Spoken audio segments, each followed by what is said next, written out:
Welcome to Basic AI. In this tutorial, we will explore the basic steps of creating a task on our platform. Now let's take a look at the procedure of creating a task first. The overall process of task creation includes 5 steps. Fill in task basics, upload data, configure ontology and instructions, set up QA rules, which is optional, and finally, configure task workflow. You can find more details and explanations about each step in this flowchart. To begin with, Team Admin or Owner can navigate to Team Task Management page. Click the Create a Task button on the top right corner to start creating a new task and enter the configuration page. The first step is to fill in basic info of the new task. Type in task name. Select data type among LiDAR Fusion, image, audio and video, text, or generative AI. If you want to bind the task to a project, select a project with the same data type from the Link to a Project drop-down box.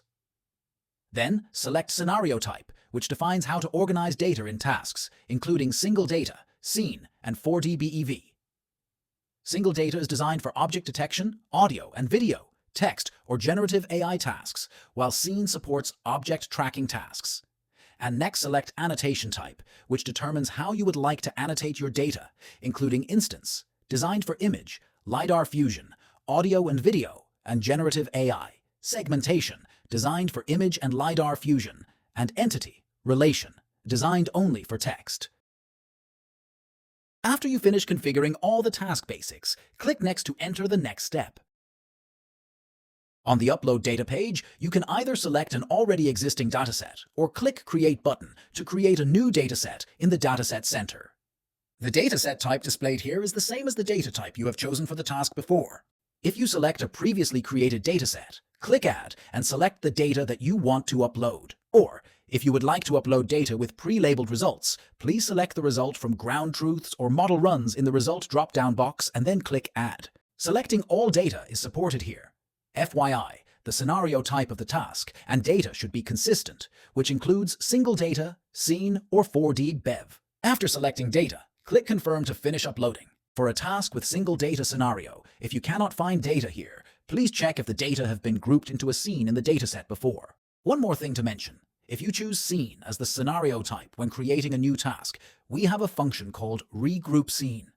After uploading a scene from a dataset, if the amount of data from the scene is too large, you can click Regroup the Scene for Workers and fill in the number of data as a scene to divide the large scene into smaller scenes, which is more convenient for workers to perform data annotation.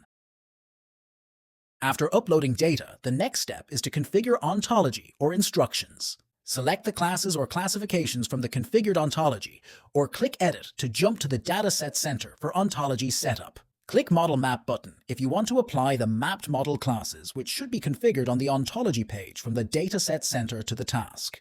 Then, if you would like to provide annotation instructions for workers, scroll down the page and click Upload button to upload attachment or type in instructions in the text box. Auto QA Rules setup is an optional step. If you need to use Auto QA function to check data result quality on the tool page, you can select and enable the QA rules from the rule list. You can click Configure on the right side of each rule to configure it, or click View Instruction to view the rule details and descriptions. If you do not need to configure Auto QA, you can directly click Next to enter the next step. The final step is to configure workflow for the new task. Configuration options include choosing task distribution, setting up task life stages, assigning workers and admins, selecting comment tags, and completing task and annotation settings. Let's go through them one by one.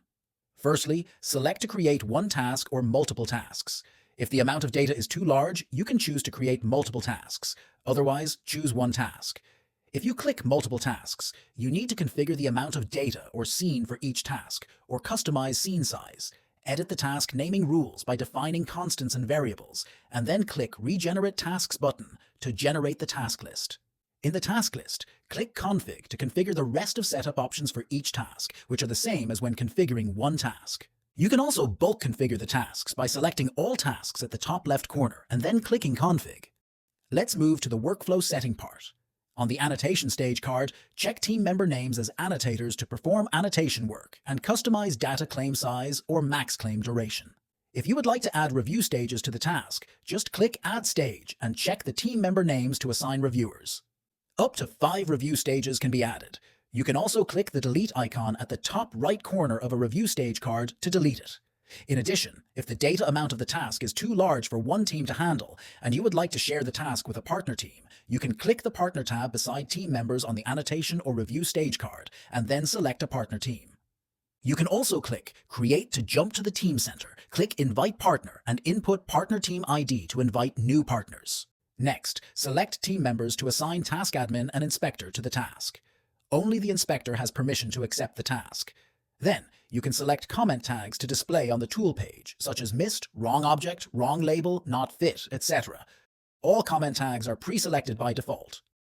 The Task Setting panel provides several basic setting options related to the new task. When to start controls when the task starts after it is published. Automatically means to start immediately after the task is published. All stages ready means if the task is shared with external partners, it will only start after all partners accept it. Wait for my confirmation means admins need to start the task manually. For history access permissions, if you would like to give workers access to view or restore history results on the tool page, you can click on the worker roles to grant permissions. Click Annotator, Reviewer, or Inspector. Multiple selection is supported here. Keep in mind that any changes made to history results can affect performance. Data accuracy, which is the object accuracy threshold used to determine if data results are accurate.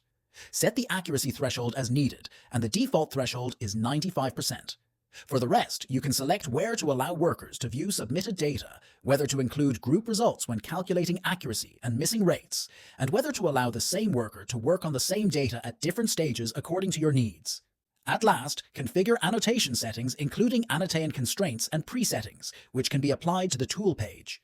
Annotation results that violate those settings will not be able to be submitted. The specific setting options can be different according to certain dataset types. We will explain the setting options of a LiDAR task in the video for reference. For more information about other data types, please read our detailed documentation in regard to annotation settings.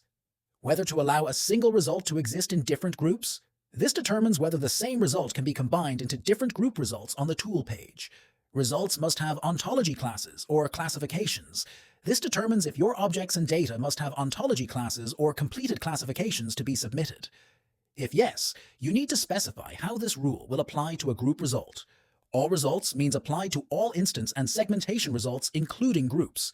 Non-group results means apply to all instance and segmentation results except groups. Group results only means applied only to group results in the instance or segmentation results. Should the result be allowed to exceed the image area? This defines if the object result can exceed the image area on the tool page. If yes, it means workers can create and save results exceeding or outside the image area on the tool page like this. Should submission be allowed if the result exceeds the class limit?